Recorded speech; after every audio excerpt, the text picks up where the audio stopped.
I'm Nirja Singh. I bring you 30 insights into the art of surviving, thriving through, and not dying of a generation gap. And these are for all boomers, right through all Zoomers.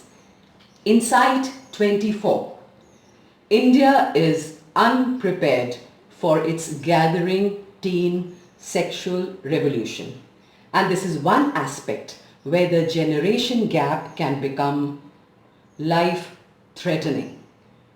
Sunil Mehra, Executive Director of MAMTA, a Delhi-based non-profit working on adolescent and reproductive health issues, says, our social and policy barriers do not allow the sexual and reproductive needs of adolescents 10 to 19 years to be addressed because many of those who have sex are unmarried and below the age of consent.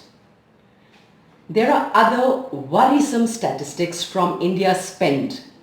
India Spend is our first journalism initiative, data journalism, founded by journalist and entrepreneur Govindraj Ethiraj. 1 in 4 Indian women, 26.8%, is married before 18. And 7.8% of women aged 15 to 19 are pregnant or mothers. This is the latest available 2015-16 National Family Health Survey data. As a result, 33.6% of India's population is born of adolescent pregnancies. Now, India has 253 million adolescents. It is more than any other country and equivalent to the combined populations of Japan, Germany and Spain. But the country is not doing enough to ensure that they become productive adults. A Population Council report says that no more than 20.3% of unmarried boys and 8.2% of unmarried girls used a condom consistently.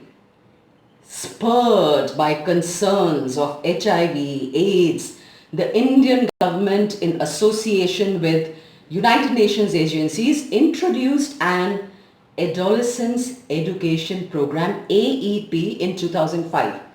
Adolescent health featured for the first time as a national program in 2006 under the National Adolescent Reproductive and Sexual Health Strategy.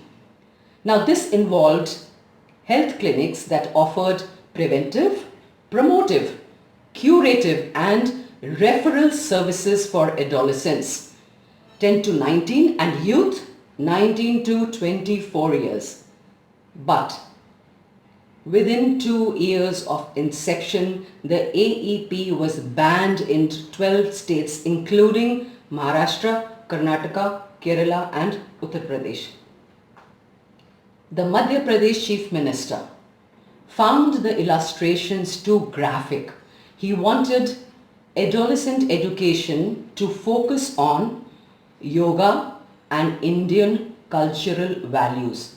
The National AIDS Control Organization removed the contentious illustrations and words considered explicit such as intercourse, condoms and masturbate.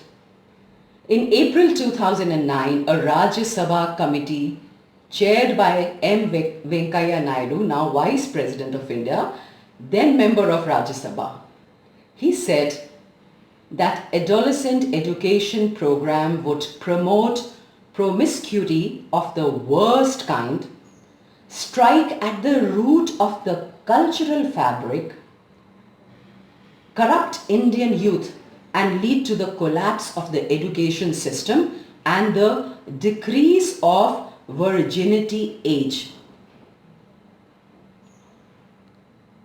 Okay, boomer.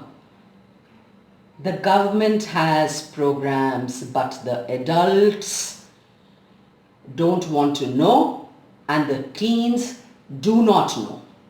Despite the fact that in October 2014, the government started the Rashtriya Kishore Swasthya Karyakram, RKSK, or National Adolescent Health Program, independent studies reveal a widespread ignorance.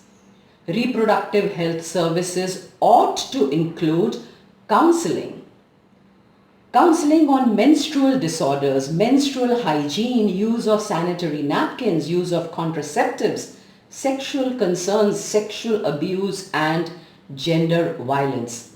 While there has been a recent uptake in activities around menstrual hygiene and iron folic supplements through schools and immunization through Anganwadi,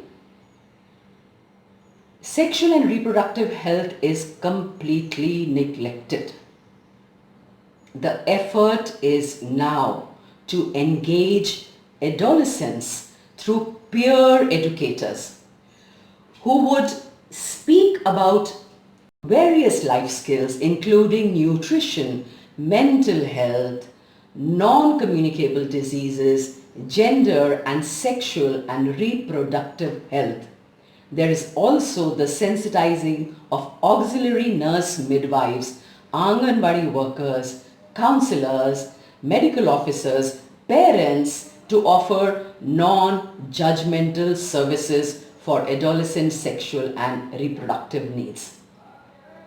Half of India's 48.5 million pregnancies were unintended. Without sex education and counseling, adolescents are also at a high risk of acquiring sexually transmitted infections, even HIV. Now, in the January of 2020, this year, the Union Cabinet amended the 1971 Medical Termination of Pregnancy Act, allowing women to seek abortions as part of their reproductive rights and gender justice. This important amendment places India in the top league of countries serving women who wish to make individual choices from their perspectives and their predicaments. India will now stand amongst nations with a highly progressive law which allows legal abortions on a broad range of therapeutic, humanitarian and social grounds. It's a milestone which will further empower women, especially those who are vulnerable and victims of rape. Union Cabinet Minister for Textiles and Women and Child Development, Smriti Irani, wrote this in her blog. Now, are the boomers going to stop being jealous and start helping? Those Bollywood movies lied to us, guys. You can't tell by feeling a woman's pulse ki ye maa banne wali hai. This teenager is ready to listen. Book me to speak on generationally uncomfortable truths. And watch out for Insight 25.